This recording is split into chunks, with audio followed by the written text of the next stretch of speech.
कहानी का शीर्षक है वहशी पिता। जब मैं 1 साल की थी, मेरी माँ विधवा हो गई थी। नाना जी ने मेरी माँ की दूसरी शादी करवा दी। मेरे नए पिता मुझसे दूर ही रहते, पर ईश्वर की असीम कृपा थी मुझ पर। मेरी माँ मुझसे बहुत प्यार करती थी। मेरे नए पापा जाने किन लोगों के साथ उठते बैठते धीरे धीरे नशे के आदी हो गए थे।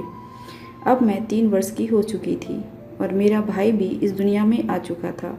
मुझे पापा से बहुत डर लगता था। जब वह सुबह खाना खाकर चले जाते तो उनके पीछे सारा दिन मैं उधम चौकड़ी करती, परंतु जैसे ही शाम को घर आते मैं शांत हो जाती। पापा माँ से झगड़ते, कभी कभी हाथ तक उठा देते। मैं छोटी थी, माँ को बचाने की हिम्मत तो दूर, घर का कोई कोना ढूंढती छिपने के लिए।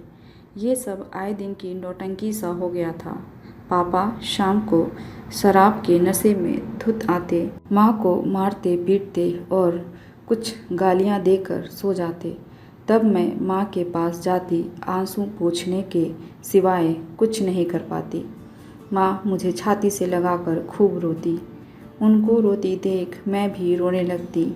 ये सब देखते देखते मैं 8 साल की हो गई थी। मेरा भाई पापा का बहुत दुलारा था, इसलिए पापा ने उसका एडमिशन कॉन्वेंट स्कूल में करवा दिया और मेरा एडमिशन पास के ही एक सरकारी स्कूल में। उसकी पढ़ाई पर पापा बहुत पैसे खर्च करते, पर जब मेरी बात आती तो कुछ न कुछ बहाना बनाकर मना कर देते। पापा अब ज़्यादा पीने लगे थे और उनकी मारपीट भी बढ़ गई थी। वक्त बीतता गया, अब पापा की कमाई भी ज़्यादा होने लगी थी। माँ जब भी शराब छोड़ने के लिए कहती, मार खाती और गालियाँ सुनती। मैं अब 15 साल की हो गई थी और मेरा भाई 12 साल का। सुबह उठकर मैं माँ का हाथ बटाती घर के कामों को ख़त्म करने में। उसके बाद स्कूल जाती। स्कूल से आने के बाद भाई की किताबें, कपड़े, खिलौने जो भी बिखरा रहता समेटकर यथा स्थान रखती। फिर कपड़े धोती, सुखाती और तह करके रखती। पापा के कपड़ों को प्रेस करना, उनकी चीज़ों को व्यवस्थित करना मेरी जिम्मेदारी बन चुकी थी और मैं पूरे लगन से इन सब कामों को करती। जब भाई स्कूल से आता तो उसके लिए नहाने का पानी रखना, खाना परोसना, ये सब मैं पूरी आत्मीयता से करती। शाम को सोमू दोस्तों के संग बाहर चला जाता और पापा के घर आने से पहले लौट आता। एक शाम पापा अपने दोस्तों को साथ लेकर घर आए। इससे पहले कभी उनके दोस्त घर के अंदर नहीं आते थे, बाहर से लौट जाते थे। वे अपने साथ शराब की बोतलें भी लेकर आए थे। माँ ने पापा से बोला, अभी तक तो आप बाहर से ही पीकर आते थे और अब औरों को भी घर में लाने लगे। ये घर है, शराब का अड्डा नहीं। माँ ने एक कमरे में मुझे भेज दिया, परंतु मैं ये सब कुछ कमरे की खिड़की से देख सुन रही थी। पापा माँ को गाली देते हुए बोले, बाहर पुलिस वाले पीने नहीं देते और घर पर तू जान की दुश्मन बनी है। माँ, देखो हम सब बर्दाश्त करेंगे, पर ये सब नहीं, ये सब बाहर ही किया करो। पापा, ये मेरा घर है, जो मर्जी वो करूँगा। तू होती कौन है रोकने वाली? चल हट यहाँ से, मेरा दिमाग मत खराब कर। और माँ को धक्का दे दिया। माँ उस रैक से जा टकराई जिस पर बर्तन रखे हुए थे। सारे बर्तन इधर उधर बिखर गए। माँ उठी और बोली, तुमने मुझे धक्का दिया? और पापा को जोर का धक्का दिया। पापा उस मेज से जा टकराए जिस पर शराब की बोतलें रखी हुई थी। बोतलें नीचे गिरकर टूट गईं। कमरे में कांच के टुकड़े फैल गए। पापा के गिरते ही सोमू पापा को उठाने के लिए दौड़ा। मैं पापा से डरती थी, इसलिए नहीं गई। सोमू ने पापा को उठाया और कमरे में चलने के लिए कहा। पापा गुस्से में उठे और टूटी हुई बोतल से माँ के पीछे कमर पर वार किया। माँ पापा की तरफ जैसे ही मुड़ी, पापा ने 2 बार उनके पेट पर वार किया। ये सब देखकर हम भौचक्के हो गए। क्या करें, कुछ समझ नहीं आ रहा था। माँ के नीचे गिरते ही पापा भी सन्न हो गए। गुस्से में एक कत्ल हो चुका था। पापा और उनके दोस्तों ने पुलिस से बचने के लिए माँ को जल्दी से उठाया और घर के पीछे आंगन में ले जाने लगे और मुझसे पापा कहते हुए गए कि ये सब जल्दी से साफ कर दो। उनके पीछे मैं सफाई में लग गई। पापा और उनके दोस्तों ने आंगन में गड्ढा खोदा और उसमें माँ को डालकर उस पर मिट्टी डाल दी। मैं रो रही थी। मेरे लिए यकीन कर पाना भी मुश्किल हो रहा था। जो माँ चंद घंटे पहले हमारे साथ थी, अब हमारे बीच नहीं रही।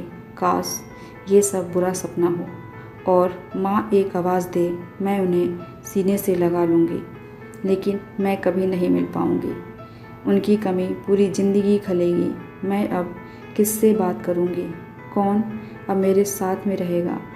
रात बहुत हो चुकी थी। सोमू सो गया था और मैं उसके बगल में लेटी सोच रही थी कि अब भाई और पापा के सिवा मेरा इस दुनिया में कौन है। अगर पुलिस ने पापा को पकड़ लिया तो हमारा क्या होगा? यही सब सोचते सोचते कब नींद आ गई पता ही नहीं चला।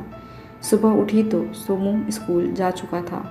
पापा आज दुकान नहीं गए थे क्योंकि सुबह के 9 बज चुके थे। मैंने पापा से खाना खाने के लिए पूछा क्योंकि कल रात किसी ने खाना नहीं खाया था। पापा, खुशी, कल के हादसे के बारे में किसी से कुछ न कहना। मैं ऐसा नहीं करना चाहता था, लेकिन मुझसे गुस्से में ऐसा हो गया। खुशी, मुझे पता है, आप परेशान मत होइए। आपके और सोमू के अलावा मेरा है कौन?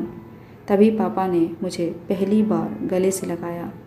पापा, सोमू को मैंने समझा दिया है, वो भी किसी से नहीं कहेगा। कोई तुम्हारी माँ के बारे में पूछे तो कह देना घूमने गई हैं। आज शाम को मैं बाज़ार जाऊँगा, तुम्हें कुछ चाहिए? मुझसे आज तक पापा ने ऐसी बात नहीं की थी। खुशी, आपको जो ठीक लगे ले आना। पापा, ठीक है, मैं अब दुकान निकलता हूँ। मैं दिन भर काम करके थक सी गई थी। शाम को लौटते समय पापा एक थैली में शाक सब्जी और दूसरे में समोसे गुजिया के पैकेट लेकर आए थे। सोमू खुश होकर पापा से पूछा, ये सब मेरे लिए है? पापा, नहीं, तुम दोनों के लिए है। अच्छा सोमू, तुम बहुत दिन से कह रहे थे अपनी बुआ के घर जाने के लिए। सोमू, हाँ पापा, आप ले चलेंगे क्या? पापा, ठीक है, कल सुबह तैयार रहना। खुशी, इसका बैग पैक कर देना, 4-5 दिन ये वहीं रहेगा। खुशी, ठीक है पापा। दूसरे दिन पापा सोमू को बुआ के घर छोड़ आए। उसी शाम को पापा दुकान से घर आए, फिर बटुआ लेकर कहीं चले गए। शायद कुछ भूल गए होंगे और खुशी दूध गर्म करके रख देती है। 20 मिनट बाद पापा लौटते हैं। पापा, मैंने बाहर के दरवाजे का ताला लगा दिया है, तुम अन्य कमरों को बंद कर दो। एक पैकेट देते हुए बोले, नहाकर इन्हें पहन लेना। जब तक सोमू ना आ जाए तब तक तुम मेरे कमरे में मेरे साथ सोना। तुम अकेली डरोगी, समझ गई?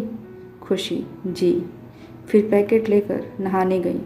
नहाने के बाद जब पैकेट खोलकर देखा तो पाश्चात्य कपड़े थे, छोटे छोटे।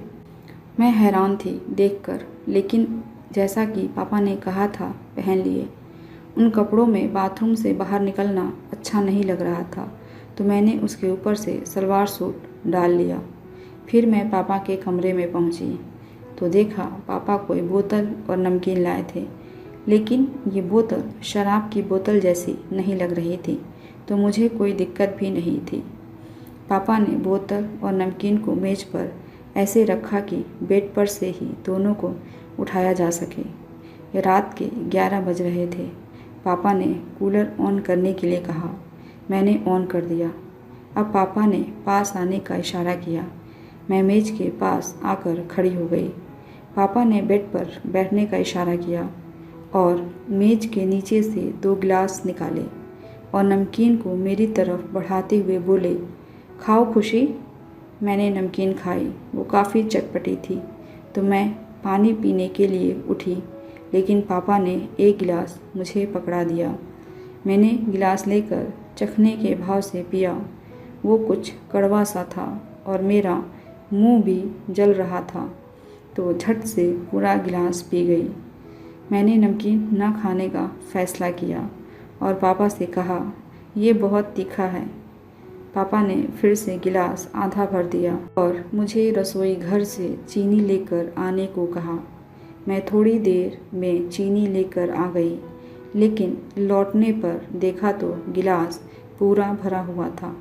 पापा ने चीनी मेरे गिलास में डाल दिया और चम्मच से हिलाकर थोड़ा डांटते हुए बोले, जल्दी से ख़त्म करो। तो मैंने झट से पीकर ख़त्म किया। पापा खड़े हो गए और बोले, चलो खुशी, थोड़ी देर छत पर चलते हैं। मैं अब तक थक गई थी, नींद भी बहुत आ रही थी। बावजूद पापा के भय से मैंने हाँ में सिर हिला दिया और हम छत पर आ गए। मेरे पेट में जलन हो रही थी, लेकिन मैंने पापा से कुछ कहा नहीं। छत पर पापा इधर उधर टहलते रहे, पर मैं एक किनारे खड़ी रही। थकान और नींद ने मुझे निढाल कर दिया था और अब मुझे थोड़ा चक्कर भी आ रहा था। खड़े रहने की हालत में मैं अब नहीं थी। सिर में दर्द होने लगा था, पसीना भी आ रहा था। मैं छत पर ही बैठ गई।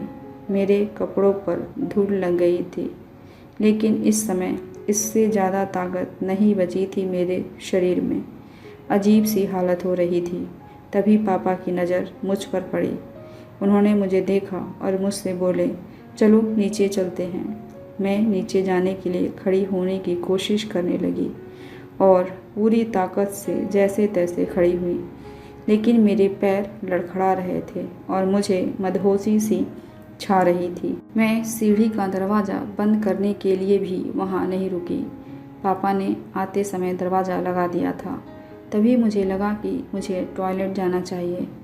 अब हर कदम भारी लग रहा था और अपनी हालत भी नहीं बता सकती थी, लेकिन जैसे तैसे टॉयलेट जाकर आ गई पापा के कमरे में। तब तक पापा अपने कपड़े उतारकर बनियाइन और कच्छे में लेट गए बेड पर।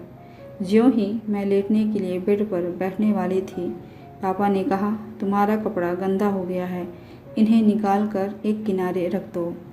अब मेरी ऐसी हालत नहीं थी कि दोबारा बाथरूम में जाकर कपड़े बदल सकूं। मैंने पापा से कहा, मेरी तबीयत ठीक नहीं लग रही है, मैं बाथरूम में नहीं जा सकती। पापा ने कहा, कोई बात नहीं, तुम रुको, मैं उतार देता हूँ। मैंने दोनों हाथ ऊपर किए। पापा ने कुर्ता उतार दिया। मैं सलवार का नाड़ा भी नहीं खोल पा रही थी। पापा ने कहा, मैं कर देता हूँ। फिर पापा ने मेरे कपड़ों को एक ओर रख दिया और बोले, तुम सो जाओ।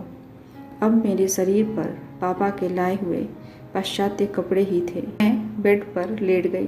पापा ने धीमी रोशनी वाला बल्ब जला दिया। मैं अब तक काफ़ी थक चुकी थी। मैं सो गई, पर अभी नींद कच्ची थी और पेट में जलन भी। तभी पापा ने बनियान भी उतार दी और लेट गए। मेरे चेहरे और माथे पर धीरे धीरे हाथ फिराने लगे। पापा, अरे खुशी, तुम्हें तो बहुत पसीना आ रहा है, चलो ये कपड़े भी निकाल दो। चलो बैठ जाओ। खुशी, नहीं, मुझे सोना है, मैंने आलस भरे स्वर में कहा। डर से मेरी धड़कनें बढ़ने लगी। पापा, चलो ठीक है, तुम नहीं उठना चाहती, नहीं सही, उस तरफ करवट लो, मैं निकाल दूंगा। फिर तुम्हें पूरे बदन में हवा लगेगी और आराम मिलेगा। चलो मुड़ो। पापा के आवाज़ में कठोरता थी। मैं पापा को गुस्सा नहीं दिलाना चाहती थी, इसलिए करवट ले ली। खुशी कुछ ही महीनों में 16 की होने वाली थी। खुशी का पिता खुशी को हवस भरी निगाहों से देख रहा था। अपनी पत्नी के रहते वो ऐसे घिनौने काम को पूरा नहीं कर सकता था। इसी कारण पहले अपनी पत्नी का कत्ल कर दिया और अब खुशी अपने पिता के साथ उनके बिस्तर पर मदहोश सी पड़ी थी।